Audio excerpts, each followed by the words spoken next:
with, and here are some of the other books that I've read. So first one is Takopi's Original Sin. So this went essentially viral when the first episode of the anime came out, and because it's really fucking dark. It's essentially about this alien who shows up in this place where this little girl is getting violently bullied by another little girl at her school, to the point where the little girl self-deletes herself, and the alien is like, whoa, like I didn't know this was gonna happen. And he has like this like these gadgets and stuff to go and, you know, go back in time, and he keeps trying to help his little girl and solve our problems, which essentially is the other bully girl. And it kind of goes from there. It's just really good. It gets dark, but it was an interesting read. It really caught my attention when I read it. When I was watching the first issue, I was watching the first episode of the anime, I was like, whoa, I got to pick up this manga. And I was happy that it was already like a manga that was already completely done as like an old web comic that came out a couple years ago, and it got collected, and now it is a really popular anime. So if you haven't checked out the anime, I would check it out. But again, it's really dark. There's a lot of crazy shit going on, but it's a fun time. It was a fun time. I read this probably like in a day and a half. Next one, I just actually picked this up and I thought it was really good. It's called Huntress. This actually just came out. This is an old manga that came out in 93, and it just got sent over here to America and translated.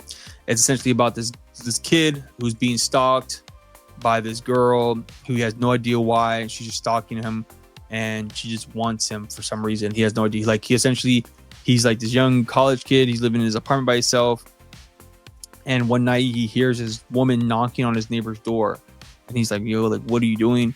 And then she ends up taking a liking to him, and then she just won't leave him alone for the whole the rest of the manga. And it's really good. It's like a one-shot manga, and it's just kind of creepy, a little eerie, and it was a fun time. I had a good time reading it. It's a quick read. I would highly recommend picking it up. Apparently on the back it says it kind of influenced stalking culture in Japan. When I tried to look that up, like articles about that, I didn't see anything, so that might just be like something for like press. But regardless, it was a fun read. This was a fun book I read called Rakuda's Laugh, by Katsuya Terada, who's like one of those, like this Terada is like an artist. He's like a really dope artist. A lot of people know him for his art books on Instagram, but he put this manga out a couple years ago. It's like this anthology manga about just like this cop kind of guy, and he's just doing a bunch of just like wild stuff in there in the book. Like he's like known for like doing drawings like this. Like if you go on his Instagram, he has like these crazy like super detailed drawings, and he has like these really dope like art books. Also, like a lot of people are like really big fans of his art books, but here in this manga, he kind of like stripped it down to like his style to the bones, and just like really there's some really cool work in this book. I just saw it at the comic shop and I recognized the name, and I was like, oh wait, that's that guy. And then I just kind of picked it up and then just started reading it. It's a fun comic to read for sure. Just a lot of great artwork. There's like a bunch of like mini stories that he kind of collected together.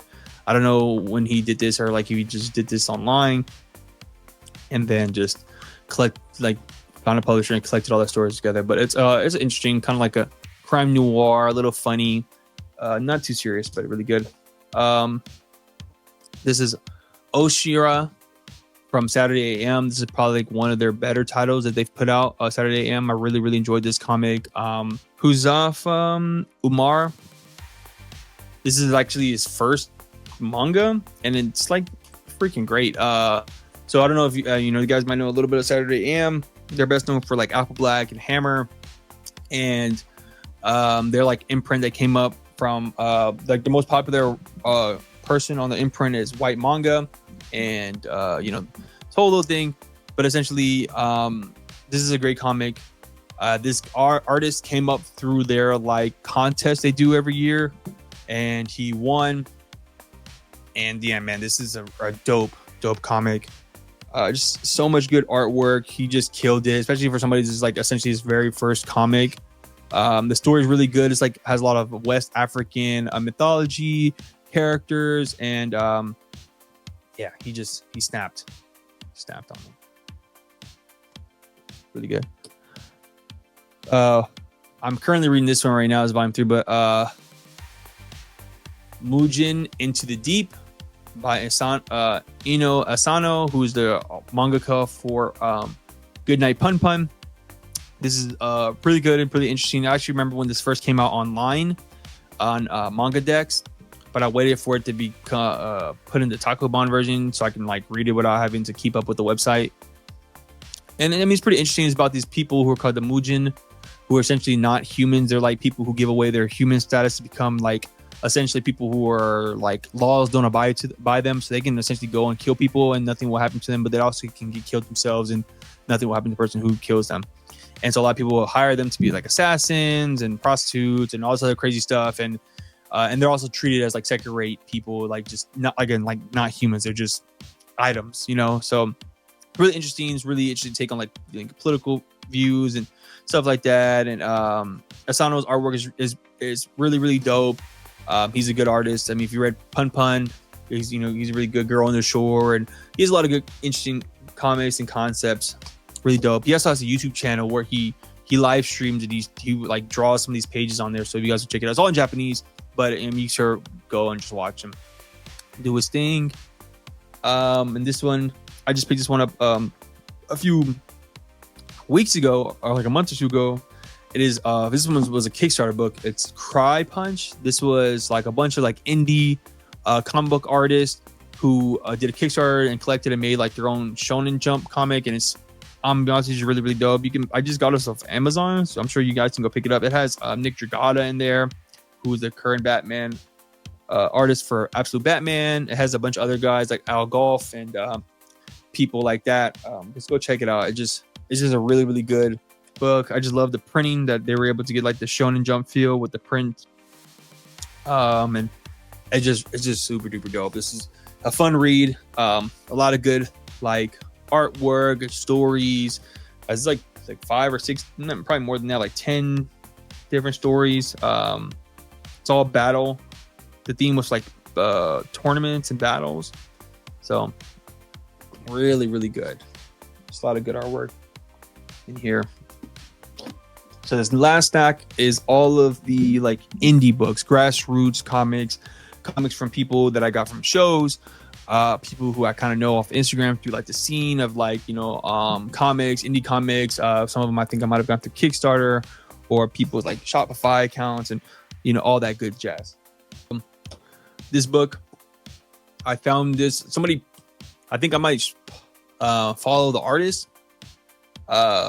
This is Undergrowth by Ricky Lama and Danielle Aquilani.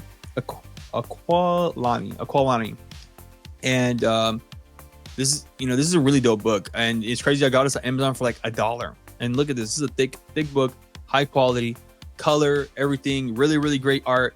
And I don't know why it's $1. It's from Top Shelf Publishing, and it's a phenomenal book. Essentially about these like at one point in time, all of these like aliens came to Earth and kind of like fucked up all like the elements of the planet, and so all the humans kind of had to live in fear of these aliens. And the main characters, they end up dying by one of the aliens. They end up being killed, and they end up getting reborn into these forms of like beings to take down these aliens. And yeah, it's a pretty interesting read.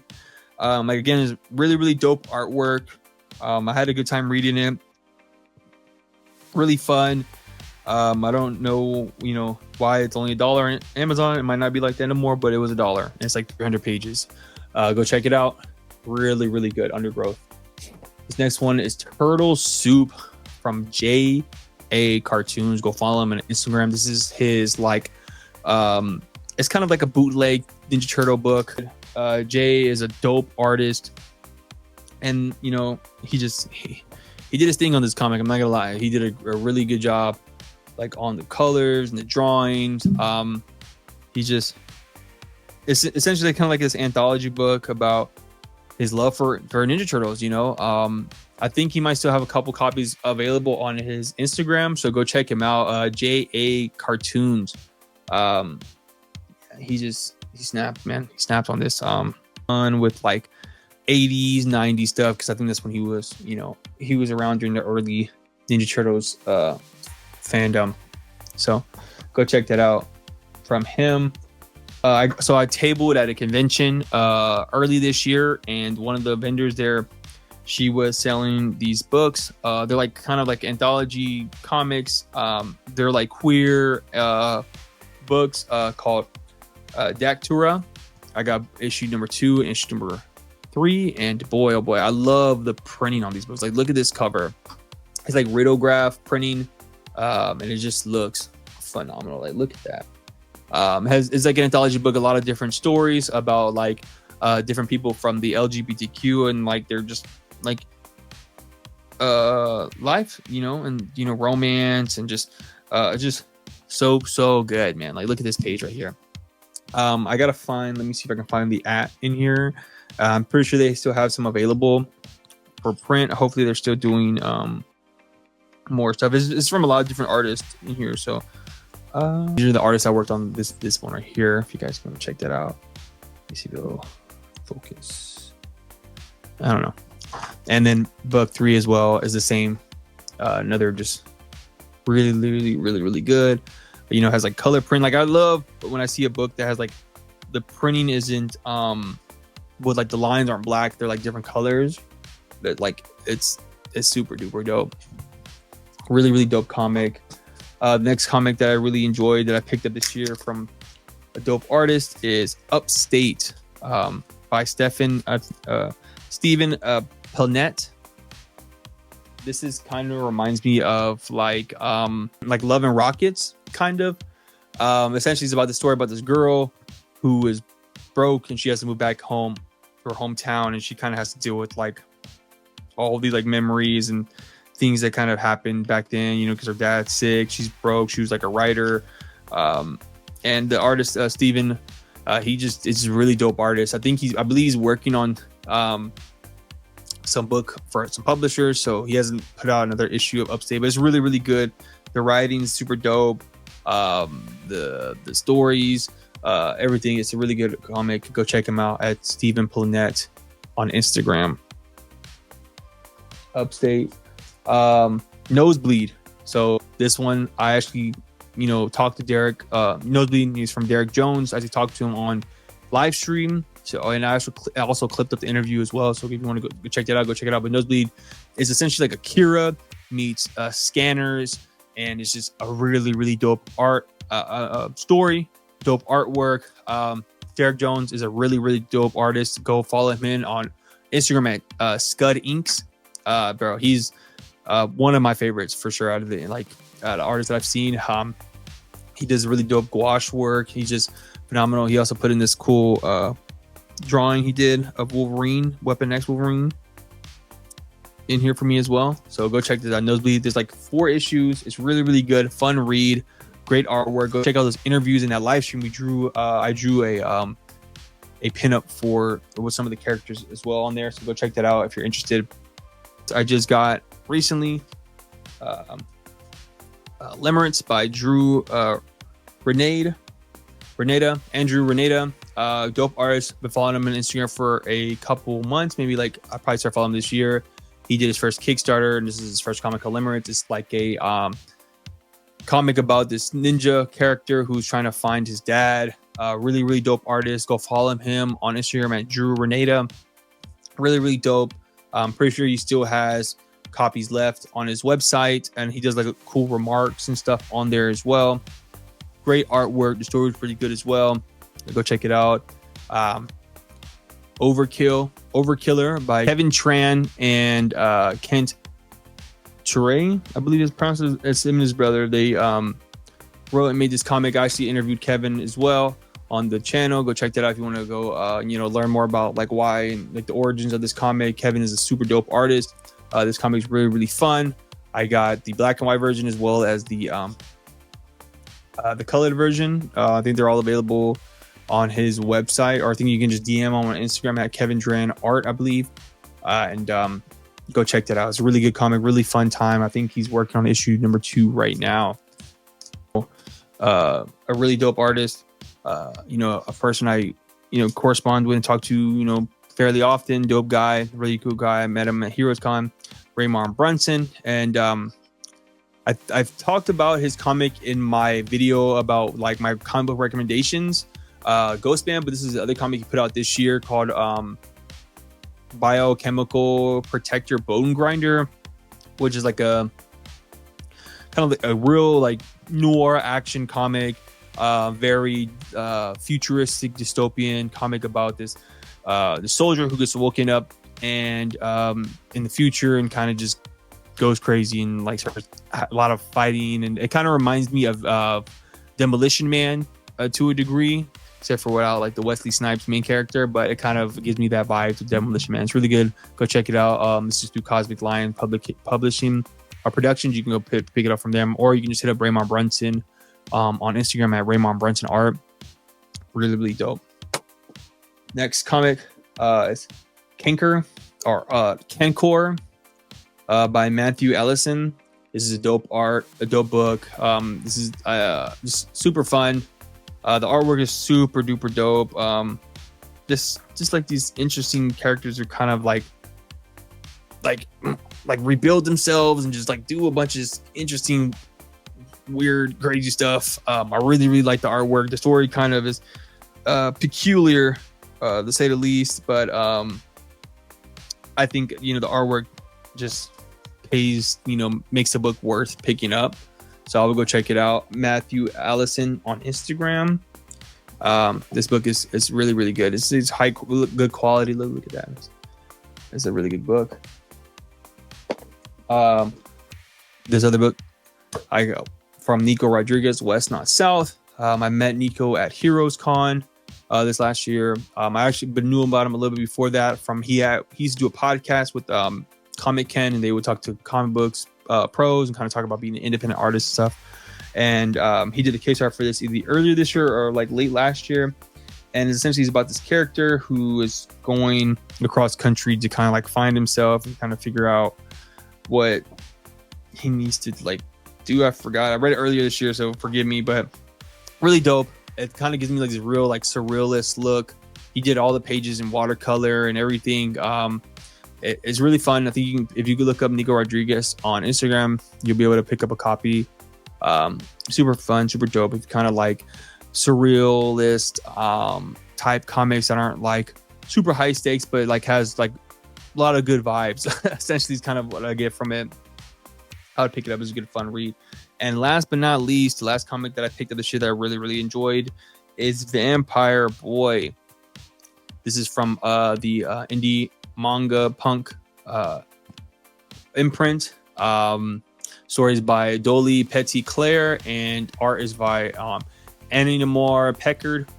This is a fun comic about this boy who gets turned into a vampire.